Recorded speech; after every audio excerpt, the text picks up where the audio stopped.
नमस्कार, मैं हूं मनोज सिंह और आप देख रहे हैं Vikramshila academy Lucknow YouTube channel.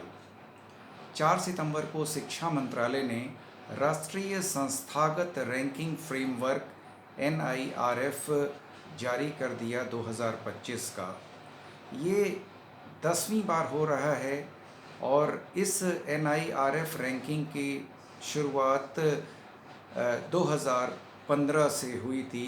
तब शिक्षा मंत्रालय HRD मिनिस्ट्री कहा जाता था, यानी ह्यूमन रिसोर्स एंड डेवलपमेंट। उसके बाद से लगातार ये रैंकिंग जारी की जा रही है और इसके पीछे उद्देश्य है कि भारत के जितने भी शैक्षणिक संस्थान हैं वे अपनी सर्वश्रेष्ठता को बनाए रखें, ज़्यादा से ज़्यादा सुधार करने की कोशिश करें, आपस में कंपटीशन करें। तो इस बार की जो रैंकिंग आई है तो उस पे चर्चा करने से पहले हम लोग जान लेते हैं कि एक तो ओवरऑल रैंकिंग होती है और इसके अलावा 17 श्रेणियां होती हैं या 17 कैटेगरीज होती हैं जिसमें रैंकिंग दी जाती है।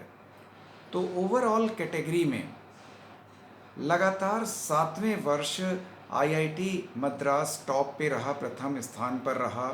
और ओवरऑल कैटेगरी में जो सेकंड स्थान है वो IISc बेंगलुरु का है और थर्ड स्थान ओवरऑल कैटेगरी में IIT मुंबई का है। तो ओवरऑल कैटेगरी का मतलब भारत के जितने भी शैक्षणिक संस्थान हैं उसको इसमें इंक्लूड किया जाता है। इसके अलावा जैसा कि मैंने पहले ही कहा कि कुल 17 श्रेणियों में 17 कैटेगरीज़ में जो शिक्षा के विभिन्न क्षेत्र हैं उनमें भी ये रैंकिंग निकाली जाती है। जैसे मैनेजमेंट में IIM अहमदाबाद प्रथम स्थान पर आया है। इसके अलावा आर्किटेक्चर एंड प्लानिंग में IIT रुड़की प्रथम स्थान पर है। फार्मेसी में दिल्ली की जामिया हमदर्द प्रथम स्थान पर है। और अगर हम कॉलेज की बात करें तो हिंदू कॉलेज दिल्ली का वो प्रथम स्थान पर आया है। लॉ में NLS IU बेंगलुरु प्रथम स्थान पर है। लॉ में उसने अपनी सर्वश्रेष्ठता बनाए रखी है। इसी प्रकार से अगर हम विश्वविद्यालयों की बात करें तो भारत के विश्वविद्यालयों में प्रथम स्थान किसका है, तो IISc बेंगलुरु का प्रथम स्थान है इस बार। अगर हम इंजीनियरिंग कॉलेजों की बात करें तो IIT मद्रास इस कैटेगरी में भी प्रथम स्थान पर है। अगर हम ओवरऑल की बात करें तो उसमें तो ये प्रथम था ही था और जो ओवरऑल कैटेगरी है उसमें मैक्सिमम जो कॉलेजेस हैं वो इंजीनियरिंग कॉलेजेस हैं। ये एक महत्वपूर्ण बात है। इसके बाद जो अगली श्रेणी आती है वो मेडिकल एजुकेशन की आती है।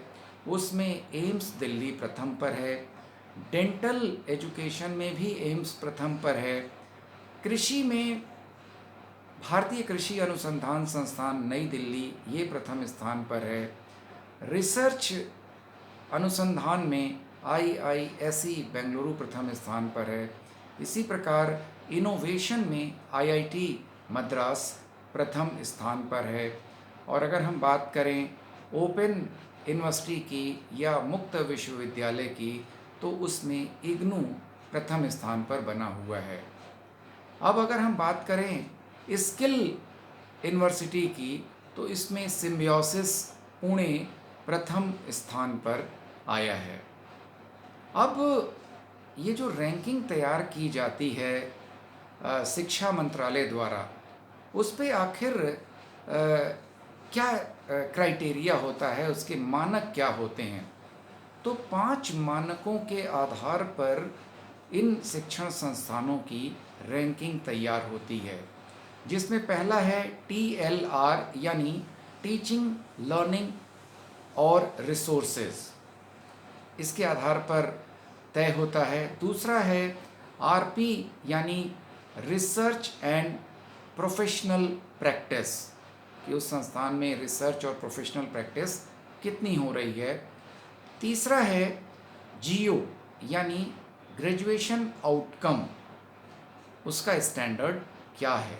फोर्थ पर है OI यानी आउटरीच एंड इंक्लूसिविटी, अर्थात जनसंपर्क व समावेशन उस कॉलेज का कितना है। और पांचवा है लास्ट PR यानी परसेप्शन, अर्थात उस एजुकेशनल इंस्टीट्यूट की छवि कैसी है, उसके बारे में लोगों की धारणा कैसी है।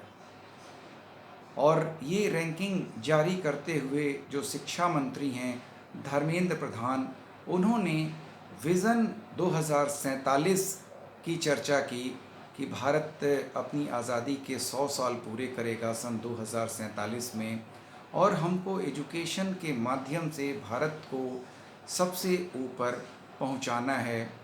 इसके अलावा उन्होंने नई रिसर्च पर बल दिया और साथ ही साथ कहा कि जो नई खोजें हो रही हैं उस पर भी हमें जोर देना चाहिए। तो ये थी भारत के शिक्षण संस्थाओं की रैंकिंग, जिसके आधार पर IIT मद्रास प्रथम स्थान पर है। तो आज के इस वीडियो में बस इतना ही। अगले वीडियो में हम लोग फिर से किसी नए मुद्दे पर चर्चा करेंगे। नमस्कार, जय हिंद, जय भारत।